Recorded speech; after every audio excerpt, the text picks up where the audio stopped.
but I've never really used video for painting to follow along and copy.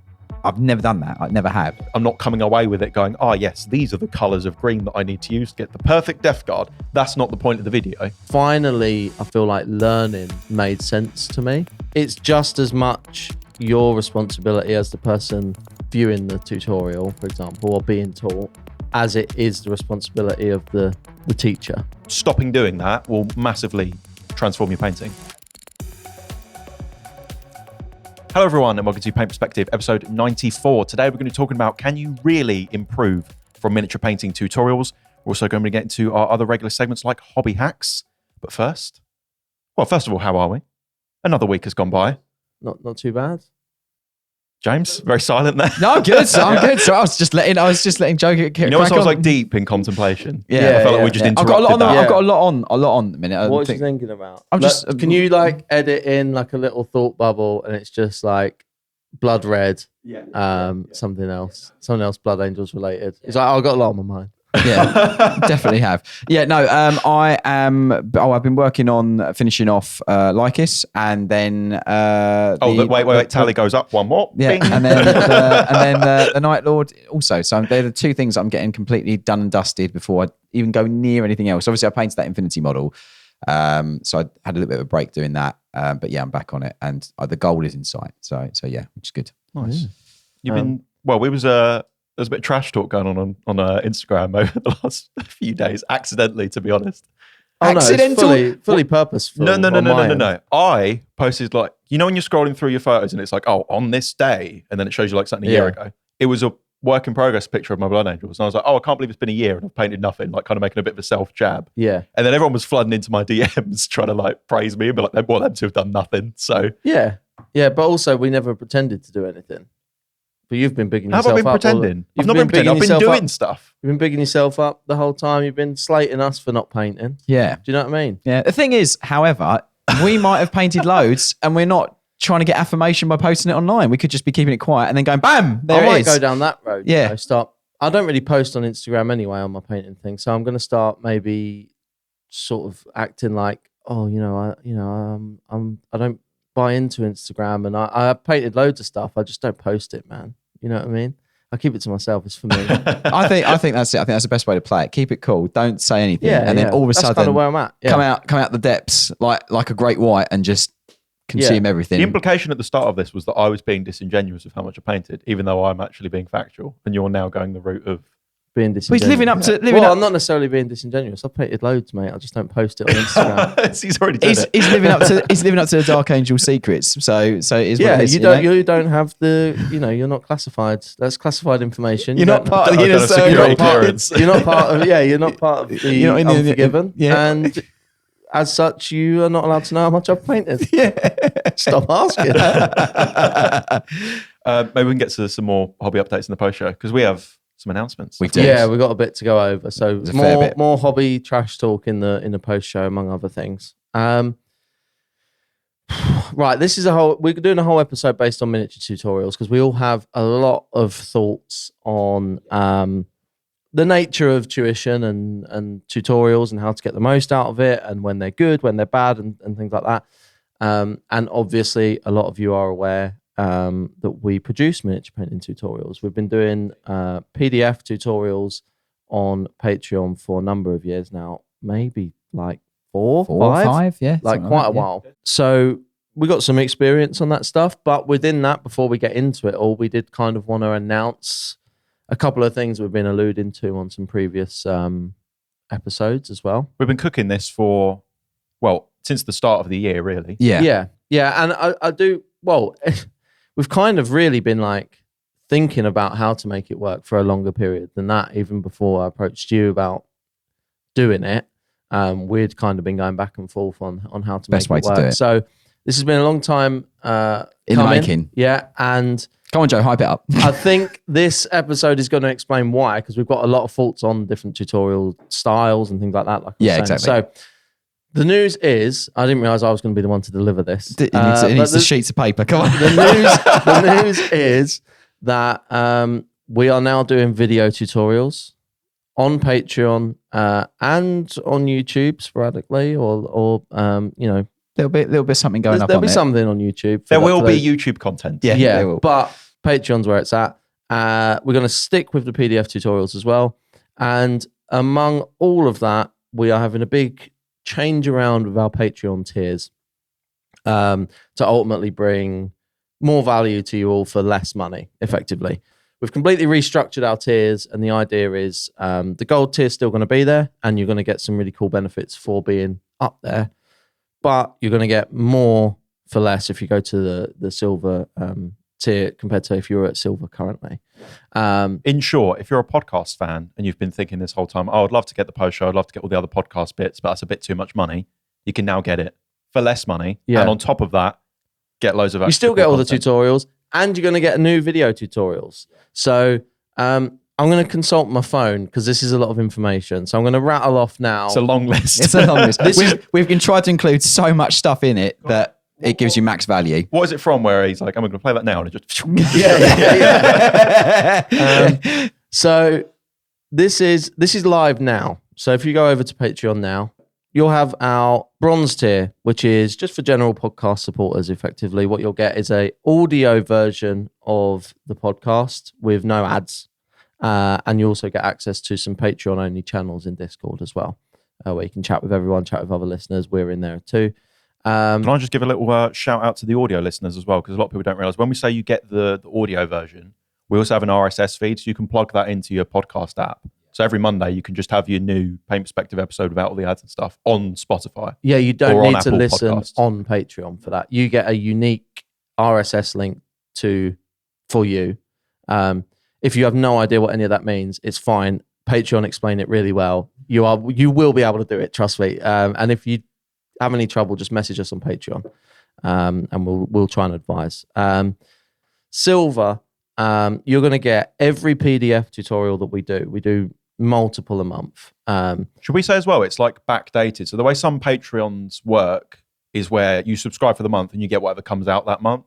Whereas with ours, it's the whole previous catalogue. You get the full library, the full shebang. And you get there's, everything. Like, is it pressing 400? It's nearly tutorials 400, on there? Yeah. And going forward, you're going to get our new PDF tutorials every month, along with extended video tutorials. So we've got one going up on the 4th of April. That's the premiere. And just to give you an example, I suppose, of the differences, we've cut down a YouTube version, so you will get something on YouTube, which is about 20 minutes long, I think. And then the Patreon extended version, the full masterclass of a full model, is sort of pushing 55 minutes. So you're going to get a lot more in-depth information on how to do a full model effectively over at Patreon in that case. So you're going to get those. Obviously, there's not many video tutorials to backdate. This is our first one of a new wave. New format, of video tutorials. But you'll get one of those every month. So there's that. You're also at silver level now going to get ad-free extended audio and video episodes of the podcast. So now that previous Patreon post show that was only in gold tier, that's now going to be in silver tier. So that's also... I need to double check if I can definitely do this, but that's also going to be backdated. So if you haven't had access to that before and you want to go back to our previous shows, check out the post shows of all the previous shows, you'll be able to do that if you sign up to silver. You're also able to submit questions for Q&A segments on the podcast, which we actually have a full Q&A episode coming up at some point in the not too distant future. So if that goes down well, we'll probably do those a bit more frequently. And you, like I say, you get the bronze stuff as well. So you get access to the exclusive channels in the Siege Discord. So that is all now at silver. I mean, that's mega. I mean, I'll sign up. Yeah. I think that's good value personally, but sign up, try it for a month, and see how you feel. And then gold, if you want a little bit extra, if it leaves you wanting a little bit more, we wanted to give something where we wanted to maintain what gold is. What gold is essentially, which is getting a little bit more of an extra connection to us, a little bit more of a personal touch on your improvement on your painting, really. So you might have seen that we do Critique Clinic, which is a video series once a month on YouTube.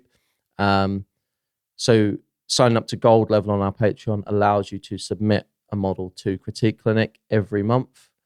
So that's personalized video feedback that you'll get once a month. I really enjoy it. I honestly, I'm not going to speak for George, but that's one of my. George hates doing it. Can't stand it. Hates it. Absolutely hates it. No, I'm kidding, of course. It's one of my favorite things. I absolutely love it, and I've got to say, like, some of the people who've been signed up to Gold and have submitted for many, many months, the improvements that we've seen. That's the best bit. Is like you see amazing. Someone who's like, oh, I've just started painting. They submit want a bit of feedback from me and James, and then 3 months later they submit like their next model. Yeah, and they've added all of those bits of feedback that we gave. I think not necessarily as well. I don't necessarily see everyone take advantage of that being monthly. Yeah, like, you can submit once a month. Yeah, like whatever you're working on. Do you know what I mean? We know you're painting every month. You might as well get some feedback. Yeah. Like, I think it's funny when we see people like we describe someone as a beginner, or you describe someone as a beginner. I've been painting 3 months, and I've been painting 3 months or something, and they might have been painting, or maybe not 3 months, but like 6 months, and 3 of those months they might have had our tutorials and they've improved from it. And then people are in the comments going, "There's no way that person's only been painting 6 months," and it's like they have. They've just been using our tutorials. They've just been using our tutorials, using our feedback. Yeah, maybe you should do the same. You'll enjoy it. So anyway, yeah. So that Gold tier is gonna still get you that. You're gonna get invites to a hobby hangout in Discord, which is always fun with us every month, which is always fun. We'll sit down, paint a little bit. Becoming a bit of a crew now. Almost. Yeah, it's really good because it's at the Gold tier. It is obviously less people, and I think that kind of adds to it because you're not really lost in a sea of voices, and also you don't have to contribute if you don't want to. You can just listen in. We've got a few people that like to just listen. They start to participate. But some people just treat it as like a podcast. Podcast. Listen in.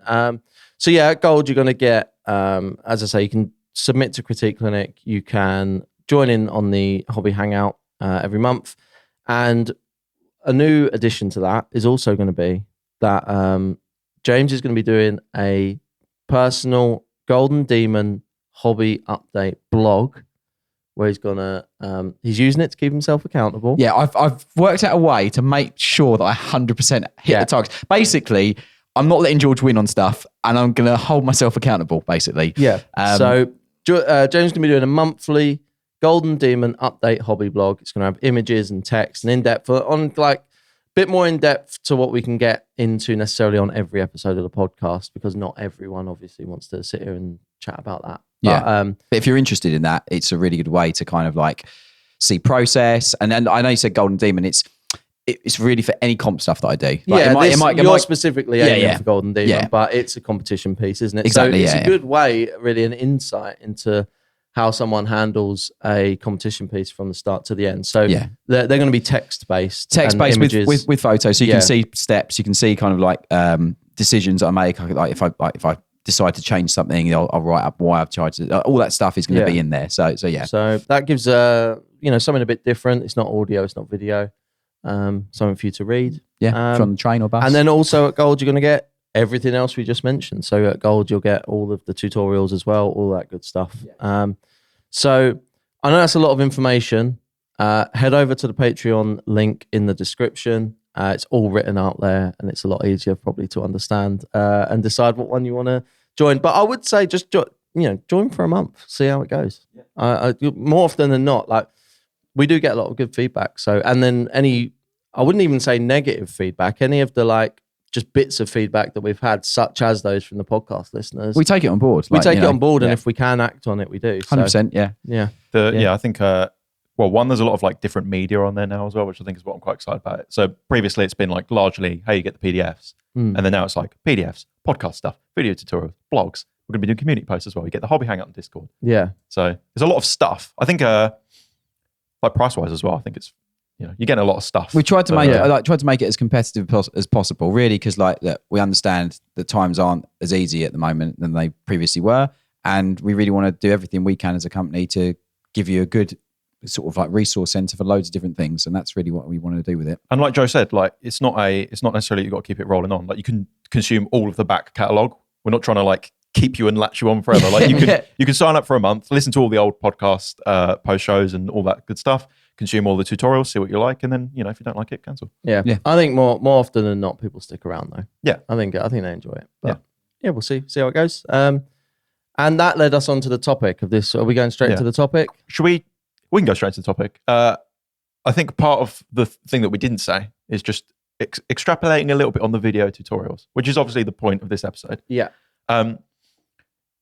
If you don't know, I've been filming some tutorials for miniature painting all of this year. Basically, we're trying to like get it going. So you've already seen, and we spoke about it with Tees, the Emperor's Children miniature which I painted. Part of the process for that, and part of what I couldn't really talk about too much, was that was all painted start to finish on camera as kind of a launch for all this new video content that we're doing. And you might assume that I'm currently painting some other stuff that we're going to be submitting in future weeks and whatnot. So that was part of the idea behind that. So I've learned a little bit on both sides now. It's been quite interesting. I'm quite looking forward to talking about, because I've been consuming lots of miniature painting videos as of the two of you, like the most recent person to get into the hobby. So when I started out, there was already tons of stuff to consume on YouTube. And now I'm kind of on the other side of the fence where like I'm now making them, right? Yeah. Which is odd in a way, but exciting and fun, of course. Painting on camera has been a bit of a learning curve as well, I would say. I've got so much respect for people that like good footage. I'll watch some of these tutorials sometimes, and like, I guess you don't think about it at the time until you come to filming them. But I'm like, how did they get that angle? Yeah, because like, are they just like painting like this, just like with their head completely out of the way? Yeah, but so that's been good fun. So I guess we'll dive into that as well. I suppose that is something specifically that I didn't mention. I assume people had been listening to previous podcasts, but maybe not. But yeah, it's George doing the video tutorials as well, hosting them, and expect loads of brown base rims under. Well, we'll get into that in the Patreon. Yeah, we'll get into that as well. Yeah. If you want to listen to this rough Essex accent explain to you how to paint. Also, I will just say before we get fully into the thing, the other thing is Patreon post show this episode. We're going to be revealing what James's hobby blog, Forgotten Demon, is actually going to be on. Yeah. Yep. So we're going to discuss that a little bit more. I'm very excited. And I will also say I've watched the first tutorial, both the YouTube version and the Patreon version. Very impressed. I've got to give you credit where it's due. I would much rather sit here and say I didn't like it. Joe's actually signed up and he's now in the Discord suggesting that I do a Guardians of the Covenant tutorial. Hang on, can I throw my hat in the ring as well? I take no joy in giving you praise. We all know this. But it's very good. It is very good, I have to say. If you've won me over, I think, everyone. That's the highest praise I've ever received in my life, I think. Don't get comfortable with that, because that's not going to come very often. I'm going to be living off that high for the rest of this episode, I think. Everyone should be looking forward to checking it out. So for the first video, whether you're on Patreon or YouTube, April 4th. Yeah. Put it in your diaries. Emperor's Children. Part of the reason that these have we've obviously wanted to make them for a long time, and people have been suggesting and crying for it, but part of the delay in getting it there was we said that like we want them to be the best they can be. One, the best that we are capable of making them to, and to make them like kind of slightly different from what other people are doing, because the last thing you need is another person on YouTube just giving you run-of-the-mill. Yeah, I think there's different. I mean, we'll get into it as well a bit more, but there's different areas and different reasons behind certain tutorials. I think the other thing I've got to say, which does lead on to what we're going to talk about anyway, is also the way it's delivered. And I think that's a really important thing. Like, you could watch 30, 40, 50 different videos and they're all delivered in different ways. And like the thing is that creates questions from someone watching it about, oh, maybe how do they do that or that? And what we've tried to do is really think about the best way to deliver stuff that makes it very structured so that you can follow along with confidence, giving you the best result possible with your skill at that point of doing it, if that makes sense. I think that's like, teach it, like, there are all different ways to teach and all different ways to deliver stuff. And I think that like actually thinking about the tuition process and the delivery process is really one of the things that I think you've done really well in what I've watched it as well. I'm not going to shower in my confidence as well, but but I've watched it.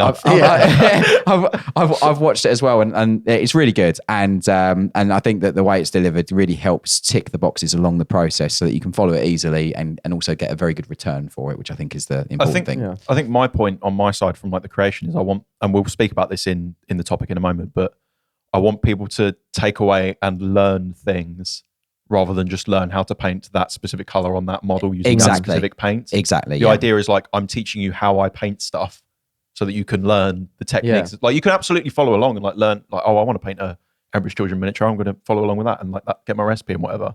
But I'm hoping that as you watch a few of these, you're going to kind of accumulate a bit of a process for how I tackle things. Yeah. To hopefully try and, help you come up with your own paint schemes for your own miniatures and improve your actual brush control and your skills as a painter rather than just learning which colors to use. Yeah.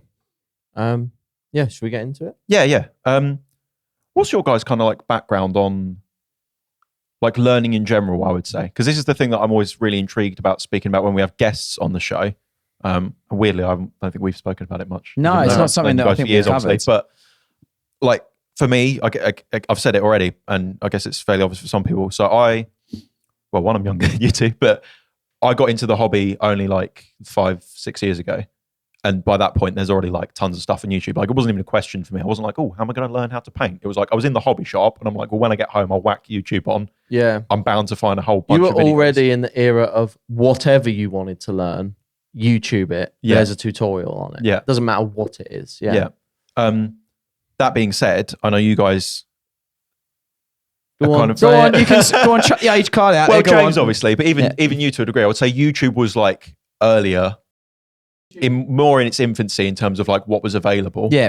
Me picking up a brush when I was a kid is pre-YouTube existing. Yeah, same. But me coming back to it as an adult, it was already miniature painting. YouTube was definitely already in full swing. I would say. Yeah. My point being, I'm presuming you've all consumed a fair amount of video tutorials, as we all have. Mm-hmm. As I guess you already knew how to paint. Like I've done this like start to finish process where like I'd never put paint on a model. I'm watching tutorial videos, whereas you guys had already like presumably like painted armies and stuff, and then now you're watching a tutorial video. So I'm intrigued as to what you've sort of learned from watching videos and what sort of content you seek out as people who are already like pretty competent painters.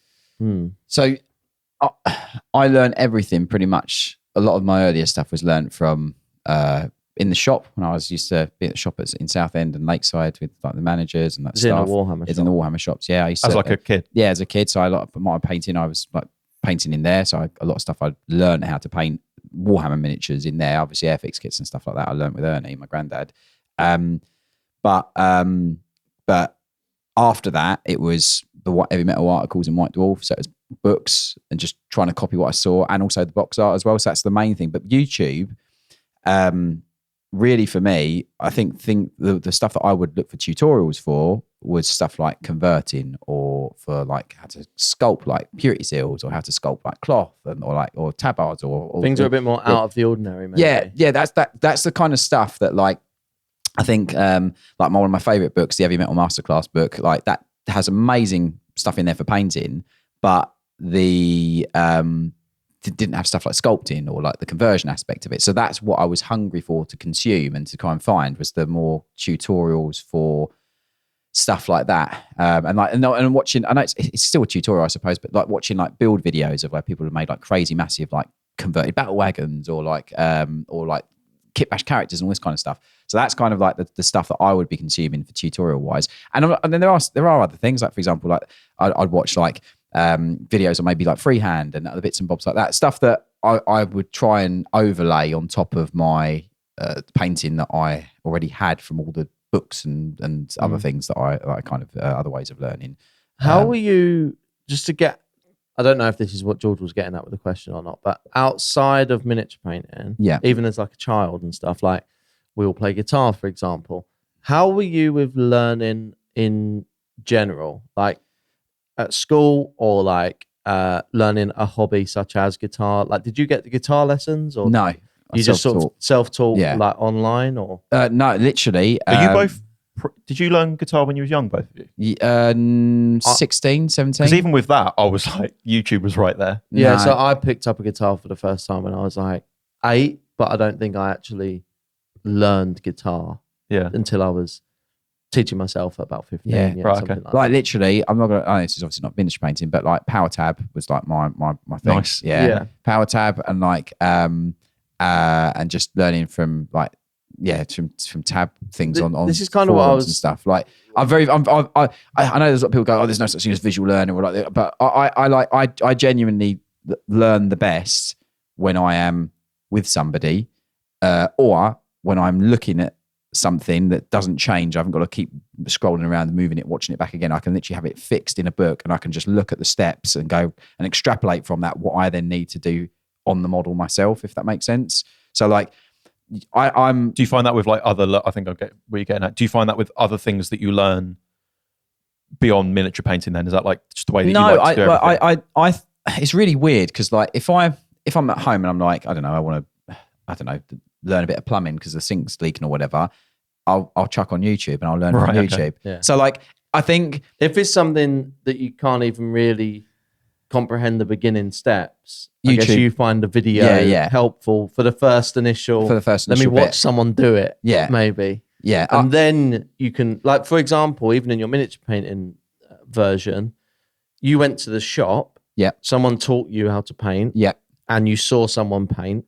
Yeah. And you saw all that information. And I learned then from you that. went away and read the books. Yeah, yeah. And now you've got some step up, you know. You got some context. Yeah, oh, that's how they did that. Or when they say this, they mean what that guy did here. Yeah. Similar with the plumbing thing. Yeah. Let me watch someone do it and then maybe I'll be able to. But it's really weird because like my instinctive thing isn't to go and find a plumbing book. It's I'll just jump on YouTube. No, I and think, like, do you know what I mean? Like plumbing's a bit of a weird example. But any, like in general, like anything, like it could be like even like I don't know, like Photoshop. Like I'm not very good at Photoshop, so whenever I need to find something, I don't go and look for a blog that's got how to do it. I'll go and search how to do a YouTube or something like that. Like because you don't have the context, necessarily, and that maybe helps with that.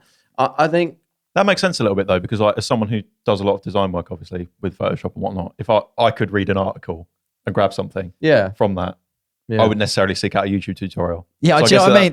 It's really weird. Where like, you're at. Yeah, it's really, but because obviously just due to my age, the way of learning that I've always had has been with someone, or I've then had something and I've literally read it and looked at the pictures and done that and then extrapolated. I've never really used video for painting to follow along and copy.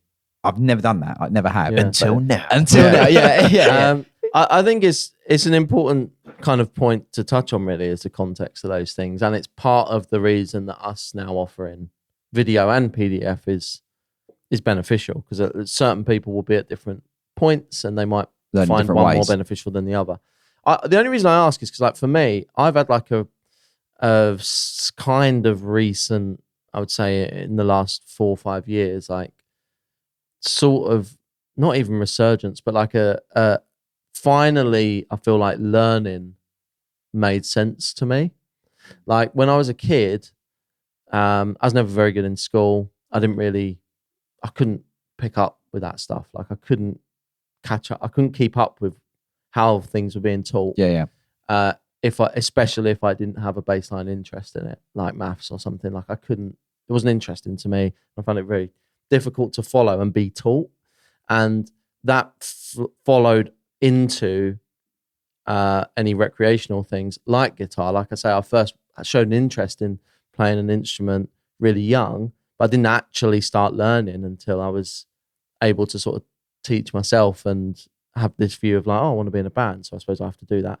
So it's like I was never good at learning, even through like my 20s, for example. Even when as a kid, I never went into a shop to learn how to paint because I didn't even know how I would process that as a kid. Do you know what I mean? Like I didn't understand it. And then in recent years, I feel like something just like clicked, and now I kind of understand how to learn and why it's okay. Like I think. What is that process for you now? What is it that you've figured out?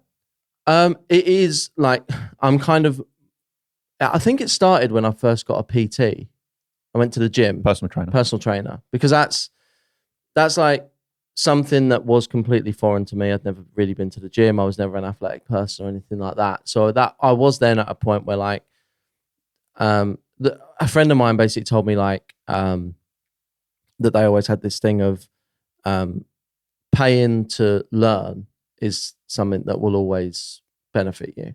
Like it should never really be seen as a waste, as long as you actually get the information that you're asking. As long as you use it as well, yeah. As long as you put it to use, like it's is that always self-investment thing? It's like knowledge is always a good investment. Exactly, yeah. So And for me, I was at this point where like I wanted to get in the gym. I had zero idea what to do.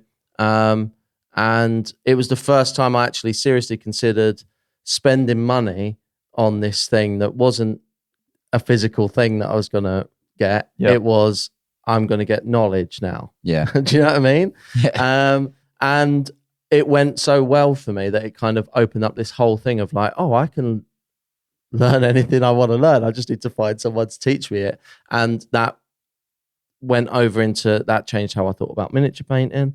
That changed how I thought about guitar. That changed how I thought about starting photography in the last couple of years. Like, so I think viewing any of it, even if it's a hobby, as investing in yourself and actually Learning a skill. Is the way to treat it and benefit from it most, I suppose. And I think also, it's like you say, actually using the information. Yeah, of course. Yeah. Because I've got a second point that maybe I'll get into in a little bit about that and why people necessarily don't do that properly. Yeah, we were speaking about that a little bit earlier. Yeah, It's really interesting as well because I've come off the back of literally this weekend just gone. I've just taught a Bad Moon, and the amount of in the Q&A section of at the end of both days. This is a painting class that James teaches for those. Yeah, sorry. Yeah, apologies. Yeah, so one of the we forget that people listening are our friends. You don't know everything about us already, so we just think we're in a room chatting to each other. For all the listeners, I think you're my friend. Joe doesn't, but I do. I'm sure we could. I'm with George on this one. Stop trying to win them over just because you had one good run where they agreed with you. Yeah. He's trying to claw you back. Look, how desperate is that? I'm sure we could be friends. Yeah. What I'm saying is that we don't. We haven't met yet. Yeah. So yeah. Can I just tangent slightly with that? It's funny actually because we've met people before, and it's so strange. There's this weird little disconnect because they know us so well from listening to all these episodes. Yeah. And it's strange when we meet fans of the show because they know us. But I'm so sorry, I don't know you. But at that point, whenever I'm telling you now, whenever someone's come over to me, I do sort of feel like I know them a little bit. Yeah, because they know you. The way they approach you is different. Like, like how like the funny whatever, and then we'll be chatting for a couple of minutes, and it doesn't feel weird. It does feel like it's someone I know. It's because they know like so you've much. skipped the breaking the ice. What's your name? Skip that. Yeah, we'll get right to what are you doing. It's quite. It's nice. Yeah. But what I was saying on the class on the week this weekend, like in the Q&A section, one of the things that like was really interesting, and I think it kind of highlights the points that we're saying is like. First of all, a lot of people were, there was a percentage of like, I watch YouTube videos and I can learn from those, etc. But like lots of people were saying as well, like it's really good to like have both aspects. So have the visual YouTube side of it or like a video tutorial. But then for me, certain parts of it, and this goes back to the thing I was saying about delivery of tutorials as well, like video tutorials, certain parts of it like are just not covered, if that makes sense, and are not gone into a bit of context or the explanation as to why that thing is being done, not just I'm doing that. Does that make sense? I think that's one of the things that really kind of it highlighted it way more for me, was that like there are a lot of people that do like to, that even with all the technology and all the things that are out there now, that still like that physical teacher student kind of environment. You know, I mean, it's like when you're there in physicality, which I think is also quite good. But I think from the classes, the most interesting thing is just seeing, you get to visually see that moment where they get it. And I think that's one of the things that maybe you don't always see that when you're doing the video side of it. And it's not something that's conveyed as well. I think that, again, it totally nods back to the thing. So we had to go around in circles, but it really does come across at that point where I'm saying about the delivery. And I think delivery in any kind of tuition is critical. Like you can record a video, you can sit there teaching with somebody, you know, in person, but if you're not explaining the reasons why you're doing stuff and the cause and effect of doing that and delivering it in that way, whichever format of tuition you go, whether it's video or whether it's in person, there still can be a bit of a disconnect. I think it's like when going back to bands, when I was learning, you asked obviously how I learned. I said power tab. I could sit there with Power Tab for ages, just like learning all the where a hand should For be. the and all this non-music listeners, Power Tab is a website where you can find effectively sheet music for songs you like. Yeah, But easy version. but it's easy Yes. version. Easy yeah, versions yeah. of sheet music. It's tab, not specific notes and things Paint like that. by numbers. Play by numbers. Yeah, basically. Well, yeah. Yeah. No, that works. Play by numbers work. It literally is play by numbers. It's sheet music that even guitarists can understand. Yeah, exactly. Yeah. But my point is I would learn better. Like when me and Paul, so my one of my guitarists is called Paul, one of my best mates. I would learn better when me and him were literally standing opposite each other, and because I'm left-handed and he was right-handed, literally the guitar next to it's him mirrored, is yeah. mirrored. So like the good thing about that is it made learning so much easier when you're standing in the room, but you've got that connection. I used to find that really hard when I was learning guitar because I'm right-handed and my guitar teacher was right-handed, and you'd have to do this like mental maths. Yeah. of, You like, have to mirror the mirror image what they're yourself. doing. Yeah. No, that's I mean, one of the virtues of being left-handed is you do that. You can have that mirrored thing, which is quite, and it looks sick on stage. And both guitars are like that. That is good. That is sick. good. When you do the guitar duet thing, Avenged Sevenfold do this all the time. They go like the back-to-back. It's sick. Yeah. It looks sick. Yeah. Anyway, but I think I think the delivery. This is something that's not spoken about very much, as in the context of delivery. And I think it's it's a really really integral part to any form of tuition, whether it's you're pre-recording something in a video, or you're in a class, or even sitting with your mate, learning guitar, learning how to do plumbing, whatever. Like, I think that the delivery and the cause and effect explanation and reaction from that is really critical, and it's so overlooked. I think what you're getting at with the learning thing probably bleeds into what you wanted to circle back to. Well, yeah, sort of. I mean, just to tag on to that as well, I think part of I'm the only one here who hasn't like taught anything necessarily in an official manner, because you've just recorded these video tutorials, right? Yeah. And then James, Very recent, I would say. James has got years. Yeah, but I don't have any experience with that yeah. sort of thing. So I am talking purely from someone learning. And I think what I was trying to get at earlier is like,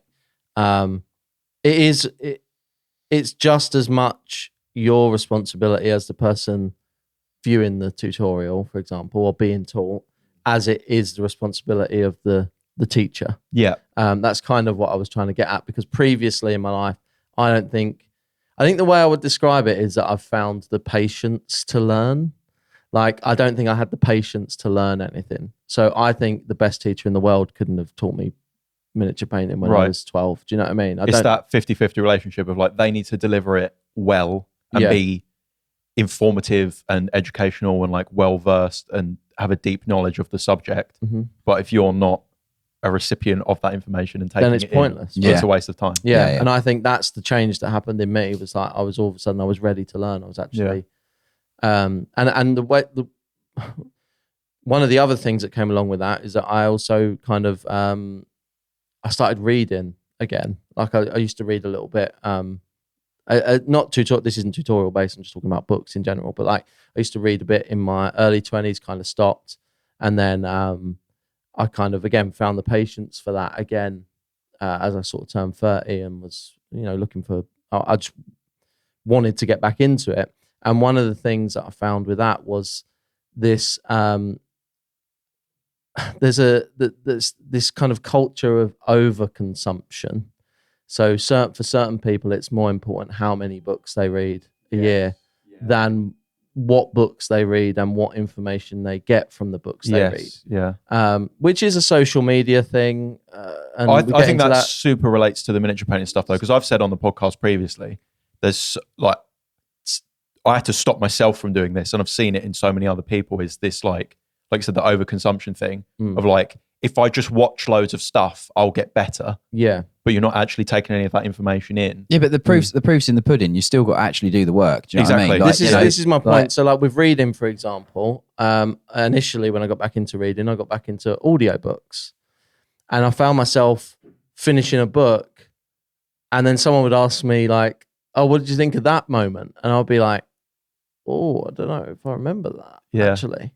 And then, it was great because I'd read 4 books this month or something. Right. But like, how much of it did you take in? How much of it did I actually take in? And it becomes this thing of like... You're inadvertently calling me out a little bit here because I do that with audiobooks all the time. Yeah, it becomes this thing of like, oh, actually, I would rather just read, or even if I'm still doing an audiobook, I think it shouldn't be a submission of something to listen to in the background if I actually want to take information from it. And where I think that comes in with miniature painting tutorials is, for me, I found myself doing that with miniature painting tutorials because I wanted something miniature painting related to listen to maybe while I was painting, or to get me excited to paint later, or whatever.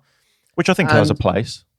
And I think the majority of the content out there, at least at the period that I'm thinking of, was tutorials.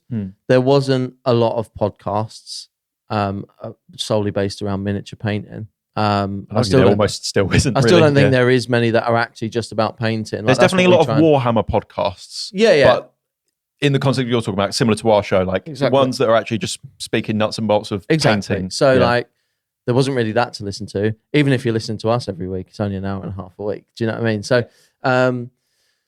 so I would put like tutorials on maybe in the background or something like that. And it's like, well, I'm not actually really getting anything from them because I'm not following along. I'm not actually taking the information in. It's similar to the book thing, I think.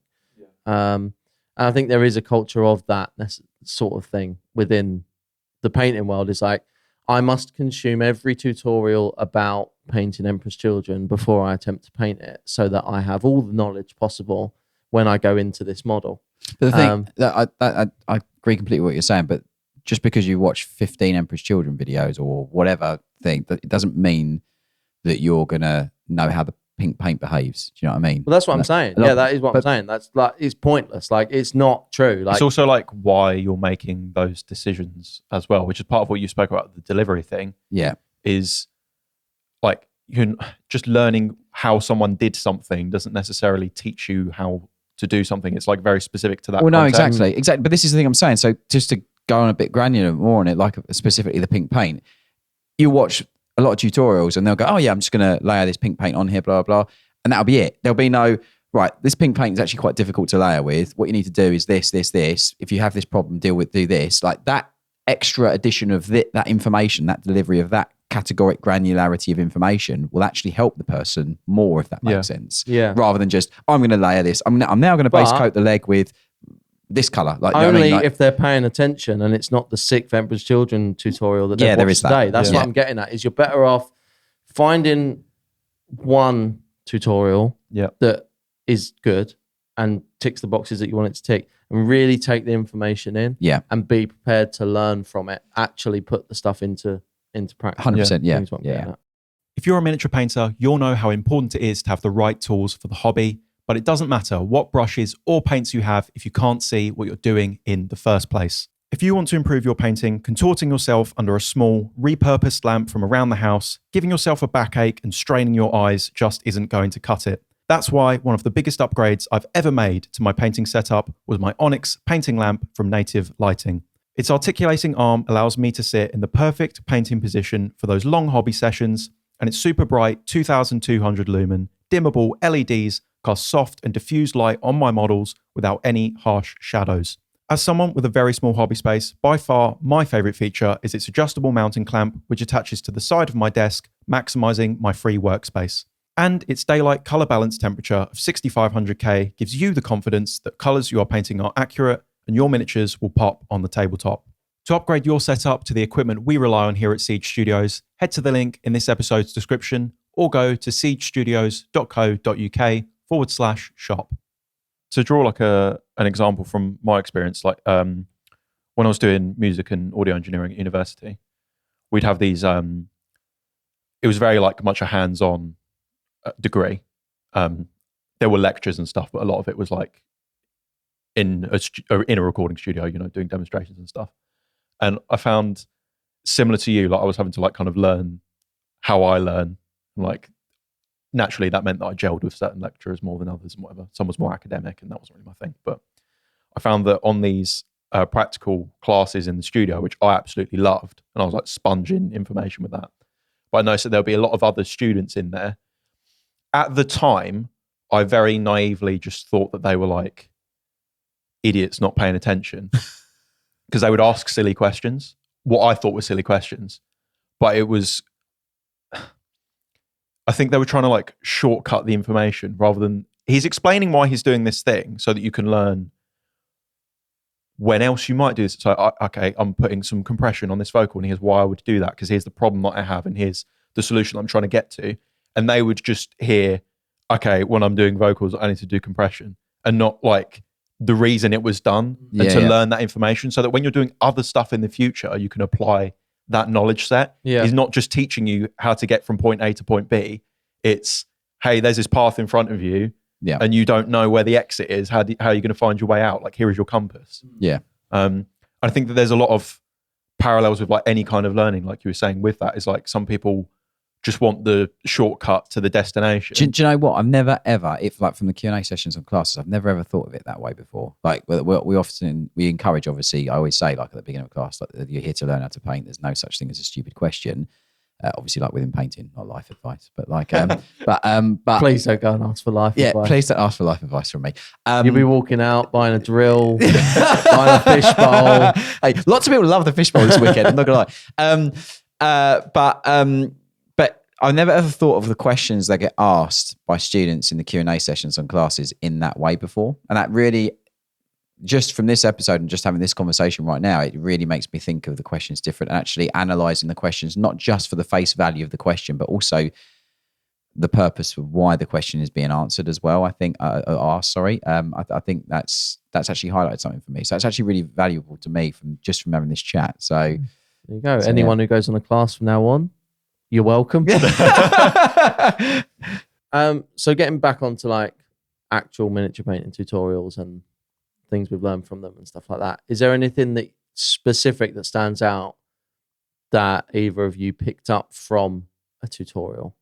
I think for me, my painting style in particular, obviously I learned a lot of really, really valuable information early on, because that's, as someone who didn't paint at all, starting out with like YouTube and stuff, I could, I know we've kind of advised against it, but at that point I could just scatter and just watch a load of videos and I would actually learn loads of stuff because I didn't know any of it. Yeah. So even something really, really simple and dull, like, oh, I'm going to highlight the like edge highlighting or something, I didn't even know what that was. So like just watching someone do that was actually me learning stuff. That dries up pretty quick when you get to a certain like baseline knowledge of all this stuff, right?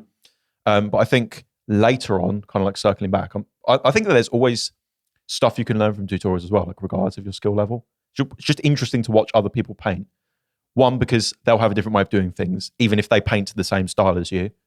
And if they don't paint in the same style as you, you'll definitely learn loads of new stuff. I think that's one reason why there's a type of content out there that I wish there was more of.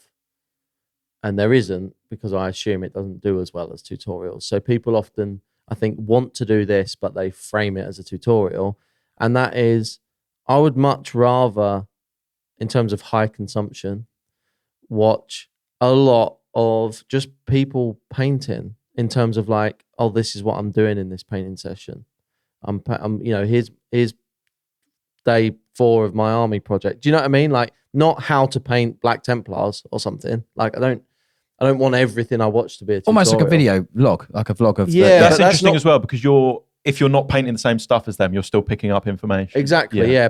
But people, I think tutorials are obviously just the go-to thing to make. So you get less of the kind of vlog style thing now. I think people do that. People do a tutorial in place of that a lot, if that makes sense. I think circling back slightly to what I was saying, like I think the point that I was making was I eventually got to a point where I think what they're painting isn't necessarily relevant for me anymore. I think it was earlier on because I'm trying to learn how to paint specific stuff. And now I'm at a point where I want to learn how people problem solve, how people control their brush, the techniques they're using, the products they found. So I don't really care what they're painting. So I can happily sit and watch a Black Templars tutorial knowing full well I'm not painting any Black Templars and I don't really care what blue they use to highlight it. I want to watch them paint that model and see what they're doing. And picking up like tiny little things. Like one of the things I mentioned this on episodes ages back. They weren't even making a point of this. It was just from observing someone else paint. They brushed the paint off on the back of their hand before they applied it to the model. And they didn't really make much comment on it. I was like, why are they doing that? And then I like kind of looked into that and spoke to other people. And it's like, oh, it's because when you load the brush up, it might be overloaded. So rather than drying it out on paper towel and sucking all of the moisture out, but leaving the paint in it, you can just remove the total quantity of paint that's in the brush so that when you touch the model, it doesn't all just like mop out. Like little things like that just like accumulate over time. Yeah. Or just seeing someone, I'd heard about glazing loads and people had explained it, but just like watching someone actually do it and then understanding. I've watched 3 of their tutorial videos now, and I noticed that regardless of what color they're painting, they always have this interesting process of my common thing is I mix my base color is normally a combination of my shade and my highlight. So what I mean by that is, say I'm going to be painting Blood Angels. For them, I like to do the shading with Mephiston Red, because I have them quite bright, and the highlighting with Evil Sun Scarlet. So my base coat color is a 50-50 mix of those 2 things. That's something I learned from a video. And where that dovetails in, I speak about this in the Emperor's Children video, but you can get rid of all of your staining when you're doing glazes because you've got the same pigment color kind of underneath, and that fixed all of that. Glaze medium, something I speak about all the time. Learn that from a tutorial. And these aren't like, oh, here's how to do this specific technique tip video. It's like just observing people paint and seeing how they do stuff. And like you said, being in a mindset to receive knowledge and learn things. And you're like, ready to learn when you're watching it, so you pick up on this stuff. And I'm taking notes and stuff. When I'm watching a tutorial video on painting Nurgle, I'm not going into it because I've got a Death Guard army to paint. And I'm not coming away with it going, oh, yes, these are the colors of green that I need to use to get the perfect Death Guard. That's not the point of the video. It's I want to know how to paint verdigris on copper. Or I want to learn how to do this rust effect. And it's not just what colors did they use, what technique did they use. It's like, how did they approach it mindset-wise? Why did you think to do that? Why did you think to place that highlight in this place rather than this place? Because I watched this other tutorial video and he likes to do very volumetric highlighting. I watched this guy over here and he likes to do a lot of stippling stuff. It's just like, and you can... Again, like I said, even if it's not your style or whatever, you can still learn stuff from it. And it's not just, oh, I've bought this new box of whatever the hell came out from GW this week. I'm sat at my painting desk. Oh, I'm not sure what colors to use. Let's whack a tutorial video on. Because I feel like you could shortcut a lot of tutorial videos by just giving me a paint list. Yeah, and do you know what's funny about that is I've kind of always, I think I mentioned this on like an early episode of this podcast, like first 5 episodes or something. I've always thought that the paint list was the least important thing of a tutorial. Yeah, I agree. Like, I would actually rather not use the exact same paints, but follow your technique so that mine looks a little bit different. And we've made the point on this show, like the point isn't use this specific green. It's I used this green because it's lighter than this one and it's got a bit of yellow in it. Yeah, if you've got an equivalent. One, if you've got a different one, and people leave comments. And again, like I don't blame them necessarily. Like you don't know what you don't know, but people will be like, "Oh, I've only got this green. Is that okay?" Use it. The thing is, this is the thing that yes, this is the thing that I suppose frustrates me a little bit is that thought process of I've got to use exactly the same colors. I used to do that. I'd watch a tutorial video and I'd be like, "Oh, I can't paint that yet. I haven't got Troll Slayer orange," and I'm like I'm on the GW website, like ordering a load of paints that I don't need. This is what I'm saying. It takes the creativity. Yeah, it takes the creativity out of it. It's like, have you never been cooking before and you follow a recipe and then you're like, oh, do you know what? I really like garlic. Like, what happens if I like chuck some garlic into this? Do you know what I mean? I see it. The person making the video is allergic to garlic, so they didn't put any in. Yeah, but like, my point is that like you should following a tutorial is all well and good. But I think it's funny. I'm allergic to painting pink, so I don't put that in my... You shouldn't just like not try it with the colours that you've got, or go, oh, do you know what? I haven't got a red that's as bright as that, or maybe I haven't got that exact red, but I'm going to use this one that I've got. I think that following a tutorial is all well and good. I always see it as like a bit of a skeleton. It's not the flesh of it. Does that make sense? I think your choices with the colours puts the flesh onto the tutorial. And I think that's really... Ultimately, like the reason your model doesn't look like the one in the video, I promise you it's not because you didn't have the same red. Exactly. We've done a lot of this stuff before as well. And it's like, for example, we used to do a lot, we get comments all the time on our Instagram posts, like, what colour red is that? And it's like, if I tell you the colour, the exact recipe, that's the least amount of information you need to make it look the same. The question you've asked is the least important question. Yeah. You need all the other info, like how did you get this? Why does it look like that, or whatever?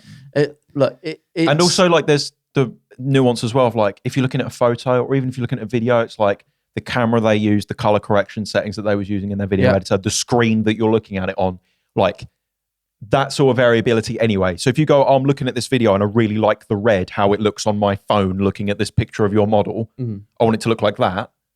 me telling you what color I use doesn't actually even help you anyway. I know, yeah. I that's guarantee. Yeah. This isn't like some conspiracy to say everyone's editing their pictures or anything. By the way, look at a picture on your phone and then look at it on your laptop and then look at it like if you can like Put it on your TV. airdrop it to your TV or something. It will look different on all three of those screens. Like, Yeah. and then account for the fact that all these different people are filming on different cameras. They're all taking pictures on different cameras. Yeah. Like everything looks different because of that. So it's like, I guarantee the recipe is the least important thing of any tutorial. I agree. Totally. 100%. Just to tie it back slightly to what we were talking about earlier on with the in-person thing. Is there any like regular things that crop up when you're doing the painting classes, like hands-on with people? Are there any like commonalities of like mistakes that you see? Yeah. Amen. 100%. Like there's... I say mistakes, but you know, things people haven't yet learned. So these are people that have presumably watched lots of video tutorials, but there's a commonality of they're still getting X wrong. The biggest thing is, and it's stripping back from all tutorials and everything, is literally the way that people use the brush. Literally the way people use the brush. Because the attention when it comes to painting or even learning from a tutorial is focused on following or copying or any of these things. What's never discussed in loads of tutorials, be that in books, be that in video, be that wherever, is literally the way you use the brush. And what I mean by that is understanding that like using the brush really abrasively without even thinking about it. I talk about friction all the time. The amount of people that get rough paint jobs or build up texture, and it's because they're repeatedly doing the same stroke over and over and over and over and over again to base coat, or they're applying way too much physical pressure, like being quite hard with the actual physical contact of the brush. I talk about pressure management all the time, like fluctuating it from using the tip to using the pressure behind the tip and splaying the bristles out with a bit of a wiggle to get like a flat spade-like shape to do a smooth single ball stroke. And the harmony between using the brush in that way and also getting your consistency perfectly opaque, but with a height of viscosity that's not thick and obviously thinner, but has solid opacity, so that you can do the single ball stroke and put a perfect flat, like tarmac layer of paint over that miniature, if that makes sense. That you never see that in tutorials. You never see that, and it's only when I've. Do you think that's because it's like almost so fundamental, people skip it? It's because it's the feel. It's like with the pressure on the brush, it pressures this thing that you look at the screen when you're watching a video tutorial, and you literally just see the person doing brush. And you don't even necessarily see their hand doing the movement, because oftentimes it's so cropped in, you're only actually seeing kind of like the brush from like the ferrule to the tip. Exactly, and because the fact they've got to film it, they're actually often not, as you've explained, not painting in their natural way anyway. They're painting to show off what they're painting on a camera, so they have to kind of be doing it a little bit different anyway. To give some insight into the specifics of that, I found that when I was filming the tutorial, because the camera isn't where my eyeballs are, I'm having to point the miniature in a way that you would look preferential view for myself. I'm having to prioritize what the camera can see over what I can see. Yeah. So my visibility of what I'm trying to paint can be hindered quite dramatically. So I'm holding the miniature here and I would like to have it facing me so I can actually see what I'm doing. But the camera is like just here for me. So I'm having to point it slightly up and slightly to the side. So I'm now having to do this sort of like reach side back eye and painting, side eye looking, down my nose sort of thing. Which ultimately means I might have to hold my brush slightly awkwardly so that my own hand isn't in my way of my field of view and the camera's field of view. Yeah. I think the only reason I pick up on that from what James is saying is that like I think there's certain things you are only going to learn in person on a painting class or something. And John Keys a couple of weeks ago was on. Incredible episode, by the way. I wasn't there, so I can say that. I thought it was unbelievable. I'm not John Keys, so I can say that. Yeah. And he mentioned it a lot, about going to classes, and that's where the key place where he learns still is going to different classes. Because it's that kind of subjective thing, like you said as well. Someone can think they're doing it. So you might watch a video and they say, use very light brush strokes, very light pressure. And they go, okay, I'm going to use very light brush strokes, very light pressure. And to them, that means one thing. And to the person recording the video, that means another. So without having that visual side-by-side representation in person where you can objectively compare those. I have a very good example of that, I think. and James is going to love this. Yeah. Because this is... I'm ready, Joe. I'm ready. What is the thing, especially on video tutorials, that you get told when you are thinning paint for an airbrush? I've never painted with skimmed milk. Okay. All right. I've never painted with skimmed milk. George looks very confused. Yeah. Have you not heard the milky consistency? Yeah. thing? I'm sorry. Can I out myself a little bit? I've never really watched any airbrushing tutorials purely because I've been airbrushing for way longer than I've been miniature painting. Yeah. So I didn't actually have to learn how to So airbrush. One of the things that is universal across a lot of conversations about airbrushing with regards to thinning paint for the airbrush is this constant verbiage of get it to a milky consistency. Or Right. skimmed milk. Yeah. What does that mean? There's so many different types of milk. Like it's so... I also wouldn't necessarily. This is the thing with this, right? Okay, I could do a whole episode on this. That doesn't mean anything anyway because you've ignored there is a triangle of variables to getting good flow on an airbrush. Yeah. That is distance from the model, Yeah. paint thickness, Yeah. and air pressure. Yeah. And if you just tell me, and I only ask the question of how thin is the paint, that doesn't solve anything That's because what I I'm can have saying. a very, very thick paint, whack up the pressure, It's just... get way closer to the model. It's going to work fine. This is the thing. It's like, so I've heard this in loads of videos and loads of scenarios, and I've This isn't a dig on No, it's anyone not a that dig. says It's it, not by a the dig, way, because because the thing I is- do think there's a certain example. I'm going to explain it. There's a I'm certain gonna explain reason it. where it's like the easiest way to explain it quickly. Let me I do get that. let me extrapolate a bit more. Okay.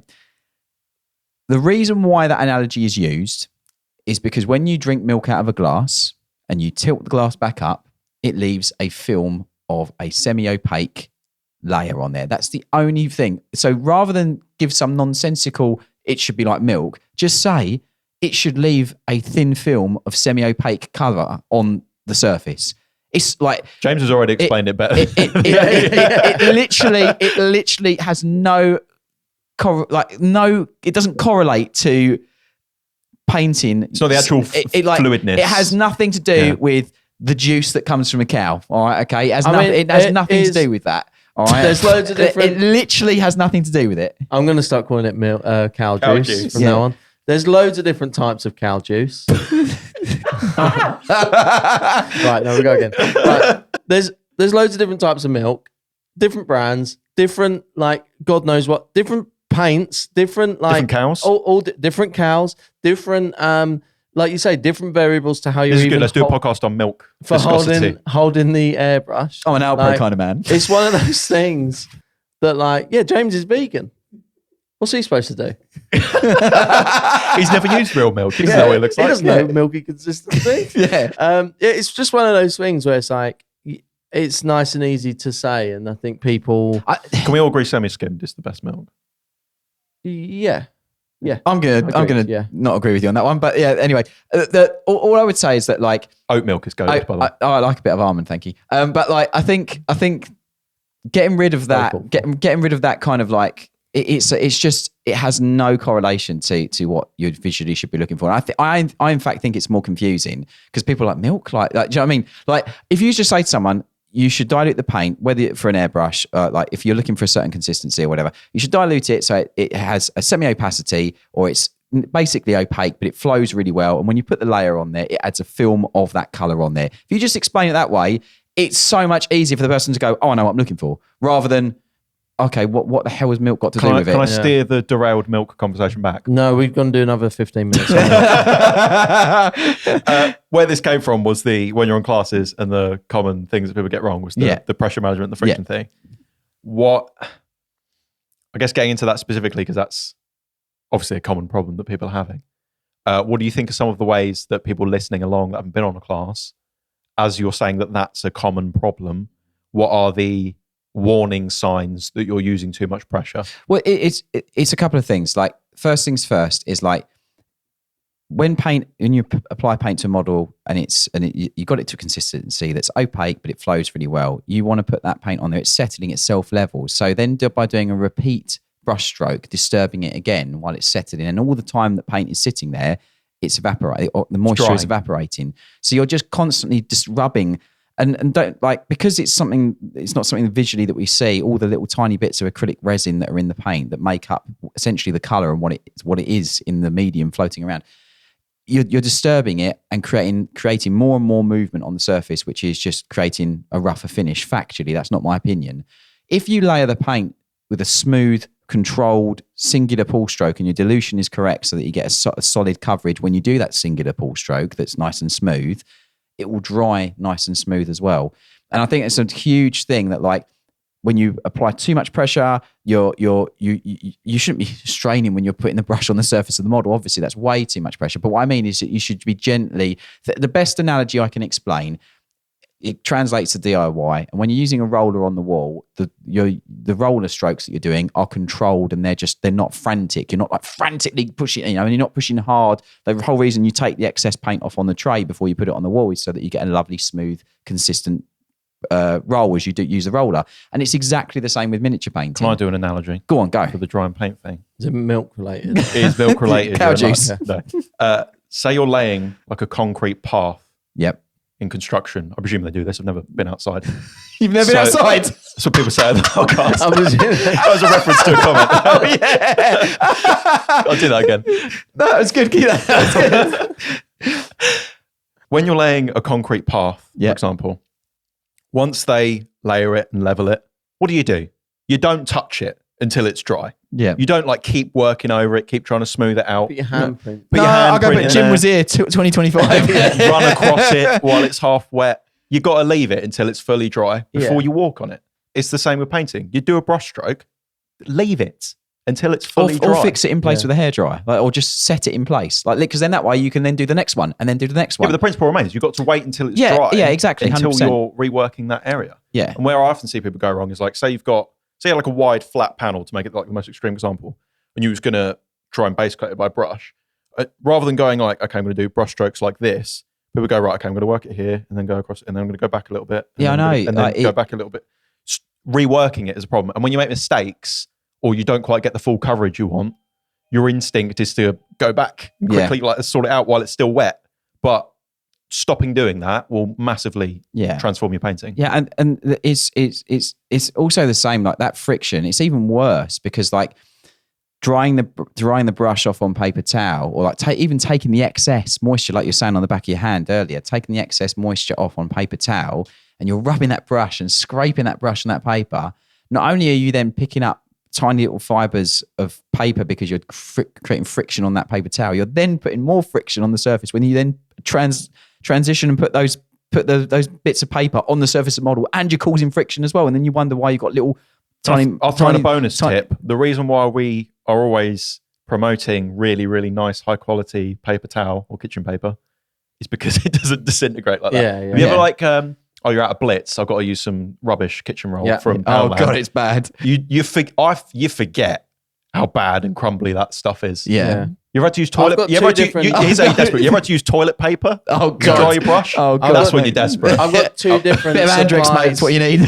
I've got two different supplies of kitchen roll at home. You got the paint stuff, the good and the kitchen stuff for painting. So the Blitz is for painting, and the cheap rubbish for the kitchen. Knockoff stuff is for the kitchen. Knockoff stuff. And every now and then, once it runs out in the kitchen, you got to go into the reserve stock. Emma goes to, you know what I mean, potentially replace it with the wrong one, and I have to be like, no, I can't do that. I can't be using that stuff on the brush. You don't understand the particles.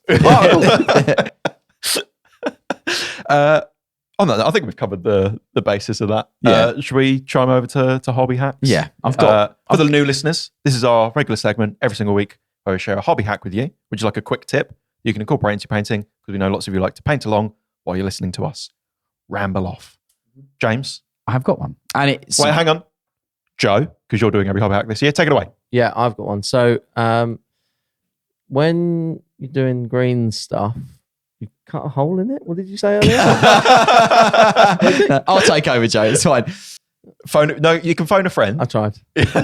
This one is quite fitting for this week's topic, because I very first saw this in a YouTube video. And it's back to what I was saying about like sculpting, and I watched a video on making like hoods and tabards and things like that. And when I was watching it, the person doing the tutorial said, cut out the middle of the green stuff. And I was like, why? Like, why? What it is, obviously, is the two parts of green stuff, obviously, are designed to have a chemical reaction together when you obviously introduce them to each other. And what I completely neglected to understand when I first started using green stuff was that the contact point between the blue and the yellow because they're like stuck together in the packet they're stuck already. together. Yeah. They're immediately they're the chemical reaction, they're curing. There's like a very fine line down the middle that is cured. And that's what, and I always used to frustrate me that when I'd mix green stuff, I'd get the harder parts that like this, no matter how much I mixed it, I literally couldn't get them out. So I watched this video and literally the person cut out the core, as in just literally ran a Stanley blade or knife just down the middle and literally just cut the core of it out and then had the two separate things and then mix Why those. Why don't they package them separately? I don't know. Maybe I don't know. Maybe it's produced in together. I don't know. Yeah, but they're if you think about it, they're separate compounds. Well, like so at some point, similarly. Yeah, Milliput comes separately packaged. There you go, perfect example. Yeah, Milliput does. Yeah. The problem with Milliput is it oxidizes in the absolutely rubbish paper bag that it comes in. Yeah. And so you have to kind of bore out a hole in the center of it and kind of effectively do the same thing. Yeah. But as they're different compounds, I would presume that when they're manufactured, they are separate entities. So at some point, someone is putting them together needlessly. I have no idea. I would think the way that it looks, as in the manufacture of it, that they're made together. I don't know. I could be wrong. If someone knows in the comments, then feel free to chuck it in the comments. But that was a real learning like a light bulb moment for me when I was doing like green stuff or sculpting, was just to cut the core out of the green stuff. And I think it's really helps. Like you don't end up with loads of like, especially if you're doing cape and thin things like that, you don't end up with these thick, hard parts, and no matter how much mixing of them patties that you get, you can't get rid of them. It's just a nightmare, and it used to drive me nuts. It used to literally be like, oh, I don't know why that's happened, and it was so obvious. Now, once I realised that, or once I saw that, I was like, well, why the hell did I not? Do you get that like brown crusty rubbish on your? Oh, it's like a sausage skin. It's horrendous. Yeah, and you got to it's chisel it off. Yeah. I've tried storing it in like an airtight container, which helps. Yeah, but it seems, Yeah, I think you're just always going to have it. Yeah, at some level. But it's only one part. Yeah, the darker one. The darker one, the grey. Yeah, the grey gets it. I don't know why. Yeah, sort that out, Milliput. Yeah. While we're here. While we're here. Yeah, while we're here. Anything on your wish list, Joe? Any pet peeves? No, I'm quite happy with everything. Yeah, everything's just going as it is. Perfect products. All the products are great. Other than those clippers I bought the other week. Joe is still looking for someone to purchase his clippers, Yeah, so please reach out. I found I'm just using them out of spite now. Yeah? Yeah. You're just doubling down? Yeah. How's that going? Well, we'll get into it in the Patreon post show. Okay. On that note, we'll round out the podcast there. A massive thank you for listening to this week's episode of Paint Perspective. We're going to jump over now to the post show, which, as you know from the intro of this episode, is a bonus segment for our patrons. So check the link in the description. Massive thank you for listening, and we'll catch you next week. What's happening then? Clippergate. I absolutely carved up this model. Let's talk about the beef. I'm calling him out. James acted like he was doing me a favour. Don't be cagey about it. Spit it out. What have you done? I'm so worried.